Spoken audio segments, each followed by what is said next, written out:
What is going on, guys? It is your boy Sketchy Death, and welcome back to some Modern Warfare 2. We actually got like a really decent playlist update a couple days ago. I want to say it was either yesterday or the day before, but yeah, now we actually have 10v10 Mosh Pit. We got Shipment 24/7 back, which I'm really hyped about. We still got Infected, still got Dome 24/7 and third person Mosh Pit. I noticed they ended up taking Gun Game out, and that's like a huge bummer, honestly. You know, these party game modes have always been like a thing that always came with Call of Duty on launch, and now we just have like these small time limits to play the modes that we like actually like, and it's kind of messed up, honestly. But anyway, right now I'm working on this Hemlock class with the KV broadside just so I can get them maxed out and unlock Orion for him. I actually really enjoy how this Hemlock feels too. It's really like fast. It's a light AR. I'm not running too many attachments on it right now since it's not maxed out, but I got what I can use to make it as fast as possible. Even with no attachments though, this thing has like some really good movement.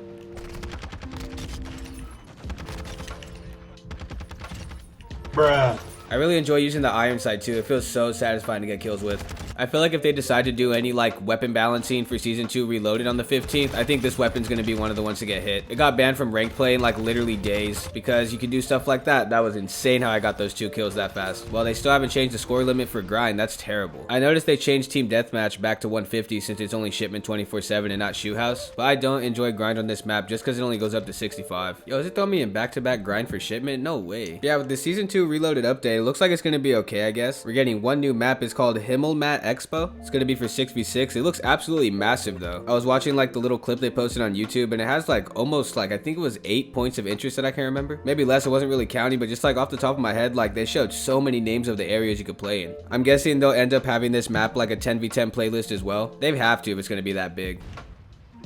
Bruh. That was a terrific spawn.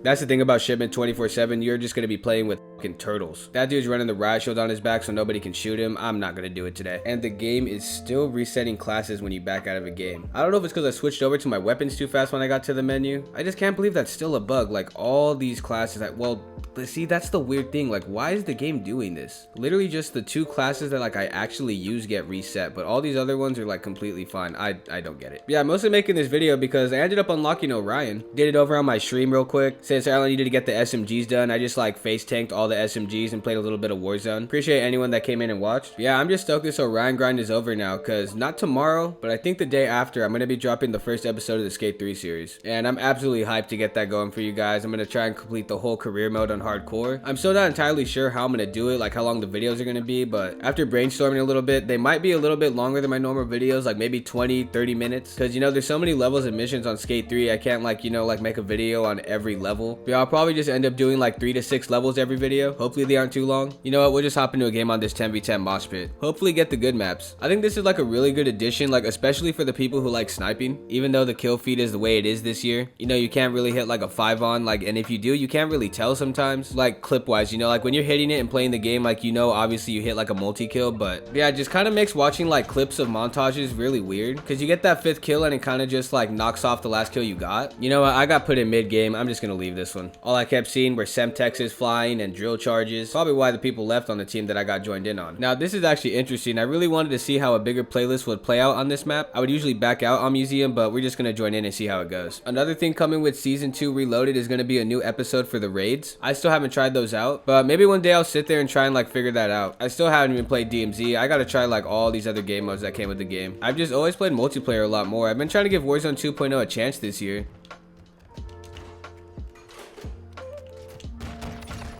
Oh my god, that's insane. Imagine if I just jumped down and killed all of them. That would have been wild. I'm already feeling that this map is a little bit better with more people on it.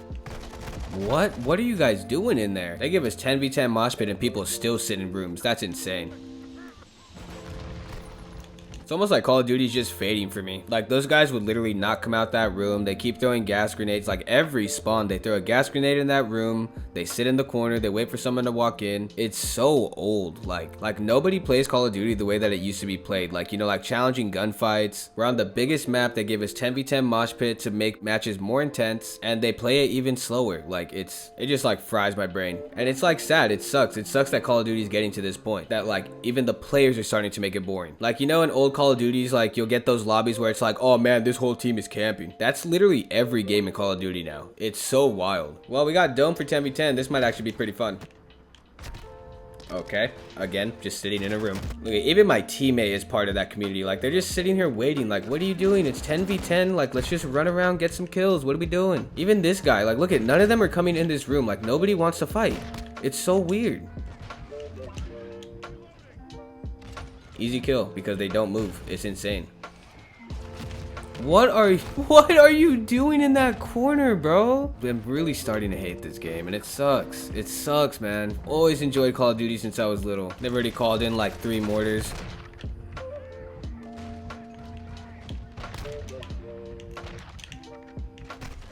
I'm really not about to just sit here and try to find like a good lobby for this video, so probably just play another one of Shipment, but I'm gonna keep looking at these little updates for Season 2 Reloaded. Alright, so it also says, celebrate Warzone's 3rd anniversary. Why? Celebrate the 3rd anniversary of the March 2020 release of the original Call of Duty Warzone with free gifts released every few days in the store. So you want us to sit here and praise the game that like completely like wiped all your guys' priorities? Like, I play Warzone and stuff, but like the fact that Call of Duty treats Warzone like it's their top priority, like it's the game that made Call of Duty, it gets very frustrating because like they always put multiplayer on the back burner, and it's literally starting to show. Like, that Warzone Battle Royale coming out during the pandemic was literally like kind of a phase. I'm seeing almost every streamer is just like converting over to ranked play, playing tournaments, wagers on multiplayer, because multiplayer was like the format for Call of Duty, you know, like 6v6, arcade, rushing, having fun. Then it became competitive with the CDL, and at the end of the day, it seems like free to play is the only thing saving that game. Look at how Blackout went on Black Ops 4. I just spawned in, like I literally can't switch my weapon. I don't know if my button's broken or what the hell is that. I'm just gonna leave this game too. I don't know what's going on. Well, I left the game to come check out the firing range to see what's wrong with my button, and all my classes reset. Great. All right, I don't know what was going on with that lobby, but I literally could not switch my gun in that game. Yeah, as I was saying, it feels like Warzone 1 was only saved because it was free to play. Same with Warzone 2.0. That's why people even like carried on low key. I know a lot of people buy the game to level up guns, but I have a lot of friends that don't even own multiplayer and they only play Warzone, and they level up all their guns in there, they camo grind in there. But yeah, just like how it's free to play, I feel like that's the only thing that keeps this game like juiced up, because I mean, look at how Blackout turned out. And it's actually ironic because people like enjoyed Blackout so much and you had to pay for the game to play it. If they made Warzone 1 and Warzone 2.0 not free to play, imagine how that would have went. But you know, I don't hate on anyone that plays Warzone and enjoys the game. It's literally just how the devs handle that game and multiplayer in a whole, because with Blackout and Black Ops 4, Treyarch did not just like shove multiplayer onto the side and like glorify Blackout. You know, they put in awesome content for Blackout, and they were still giving us those Mastercraft bundles, emotes, so many cool skins. I just really wish that's something I see change in the foreseeable future, because seeing all these Warzone players like hating on Warzone 2.0 and literally coming back to multiplayer to play ranked play, that has to tell the devs something. All right, going down the list, it says earn season 2 camos. Continue down the path of Ronin with additional challenges rewarding a new event camo for each weapon class. Hopefully that camo looks pretty cool. Well, it's going to be multiple ones, I guess. We're getting the new marksman rifle, the Tempest Torrent, and this is actually like the big one that I think people are hyped about. We're going to be getting Shredder from the Ninja Turtles as a skin. I'm actually really surprised that they hopped in and like picked Ninja Turtles. You know, with Vanguard, it was like pretty much all anime collabs. It's nice to see that they kind of like went out of the box for this one, because in Vanguard and a little bit in Cold War too, like it just felt like that's all they wanted to do was just anime content. And there's nothing wrong with anime. It's just like, it's just so weird like how glorified it gets, even in things that has like nothing to do with anime. But that's pretty much going to be it for season 2 Reloaded on the 15th. But yeah, this game has just been going in some weird directions lately. Like that little list of stuff is like really small for like a season 2 Reloaded, you know, because every season they put in these like little patches where they give us content. I just miss like when Cold War was out, because like every time they had like a season Reloaded, they were always putting in awesome content, and it never only catered to Warzone, it never only catered to zombies. You know, it went to everything. Like multiplayer got content, zombies got content, Warzone got their content like always. It just really seems like an Infinity Ward thing. Every time like we're on their rotation for game of the year, they always just prioritize Warzone like really hard compared to Treyarch. But that's why I've always been such like a Treyarch fan. I like the Black Ops games more. For Modern Warfare, like campaigns were really the only thing that like grabbed me and pulled me into Modern Warfare a lot. You know, of course, like the intervention and like all the weaponry from the original MW2 is cool on multiplayer, but I don't know, like I just have always had way more fun on Treyarch games. The color palettes, the graphics, all that stuff. Man, we're getting a new skin, a new weapon. They want us to celebrate Warzone's anniversary, new multiplayer map, and the raid episode 2, just to summarize it all up. A little underwhelming, but I just really hope season 3 is like the season where they like lock it in and they like, you know, get this game to be like way more playable. Cause like you guys see like in those lobbies right now, like I just don't want to spend time in lobbies like that. That's kind of why like I've just been streaming ranked play a lot more. Like I have a lot more fun on there because, you know, it's like testing your skills. Like all these lobbies are supposed to be like just like arcadey be like rushing and like just having a lot of gunfights, doing whatever. But people play so weird. It's like they're either so scared or they think they're in Warzone. Like you don't need to hold a room down and kill confirmed and just wait at your spawn. You don't. Anyways, that's gonna be it for today's video, guys. Don't want to sound like I'm being like super negative. It's just kind of like the truth with how this game has been going these past couple weeks. And like I always say, it sucks. It really sucks because like me and probably every other Call of Duty player, like we just want to have fun on the game. But don't forget to turn on those bell notifications so you never miss an update with the channel. Drop a like and subscribe. And until next time. They call me Mr. Mystery.